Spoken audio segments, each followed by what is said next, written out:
Dear God, I got one question. I need to know, do revolutionaries go to heaven? And if so, may their legacies last forever and their seeds grow. Tell them that we love them so and never let them die slow. It's like we cursed to be born black. We was kings and queens, now look where we at. I know it won't be long before we take it back. I just hope I live long enough to see it happen, and that's a fact. Cause one thing when you pro-black, you might love your people, but they may not love you back. For more than 400 years, we've been under attack. We survived slavery and then they gave us crack. Do revolutionaries go to heaven? Do revolutionaries go to heaven? Do revolutionaries go to heaven? Do revolutionaries go to heaven? Do revolutionaries go to heaven? I wanna know. Do revolutionaries go to heaven? I hope so. Do revolutionaries go to heaven? I wanna know. Do revolutionaries go to heaven? I hope.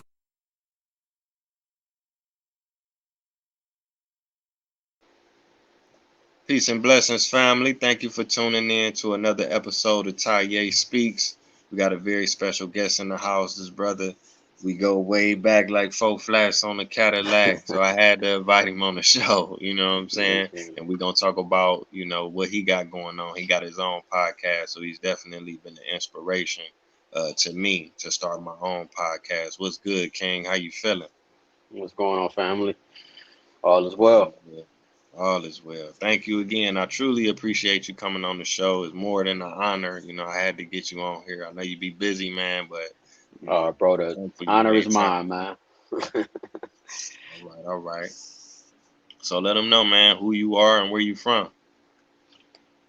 Man, Price, CLE, you know what I mean? So, you know, born and raised, done a little bit of traveling, not as much as you, but you know, that's a goal of mine. But you know, Price, co-host of the Black Culture podcast, and I also do some other things on the side. And mostly what I'm doing and what we're doing is trying to put together things where we can help grow the Black community as a whole, not just financially, but spiritually, physically, and just our mindset within itself. So we can learn to value each other as we do make the money, as we do the travels and all of that stuff. We become a more close knit, strong culture.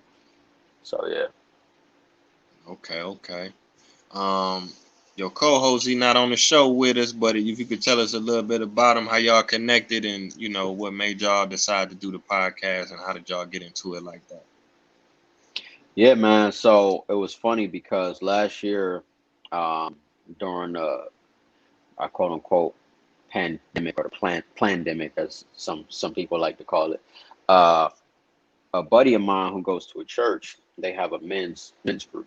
And the men's group wasn't necessarily based around, you know, us talking about the Bible. It was just for us to be able to connect with each other since we couldn't actually go to a church building.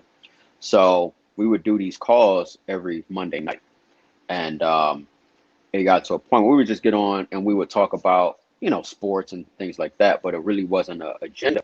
And so I reached out to the pastor and I said, hey, man, do you mind if we start talking about a specific topic? And he said, cool, we can do that, but you gonna host it. So I think I hosted that particular topic, which was about sports and social justice, because this was right around the time, it was right between the time George Floyd and Breonna Taylor, right? And you saw a lot of the ball players wearing their shirts and hats in support of her. So those two kind of like went hand in hand, and you still see a lot of athletes still standing up for, you know, innocent black people being murdered by police and, you know, things of that nature, and pretty much the all around treatment of black people in this country.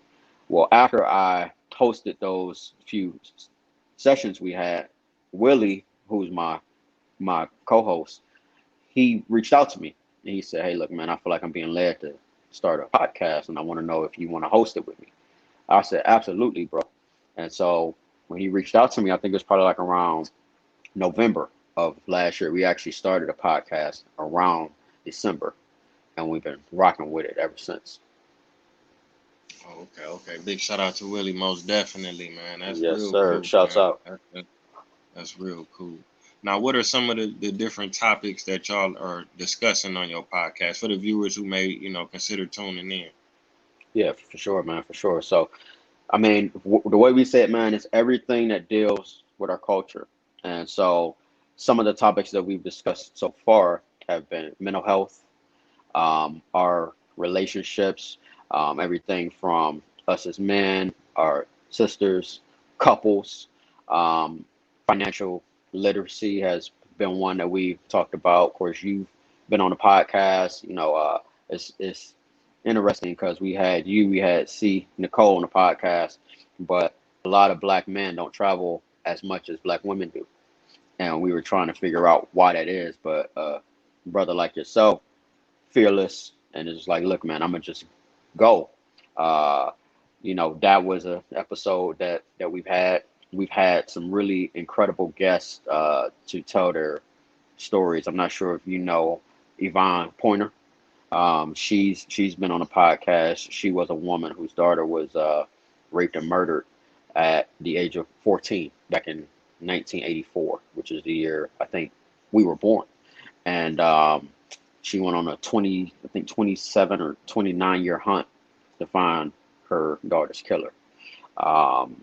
So and we've had everybody from UFC fighters, attorneys, politicians. We had two gentlemen running for Cleveland City Council. So um, basically everything we do, we link it back to how it can help the culture. And there's a lot of things that we haven't talked about that we want to be able to. But that's pretty much the focus of the podcast. Wow. Okay. Yeah, man. You done had some real powerful guests on there, most definitely. Some very inspiring stories that you just recapped. So if y'all, checking this out, man, go ahead and check that podcast out. I guarantee you won't be disappointed. But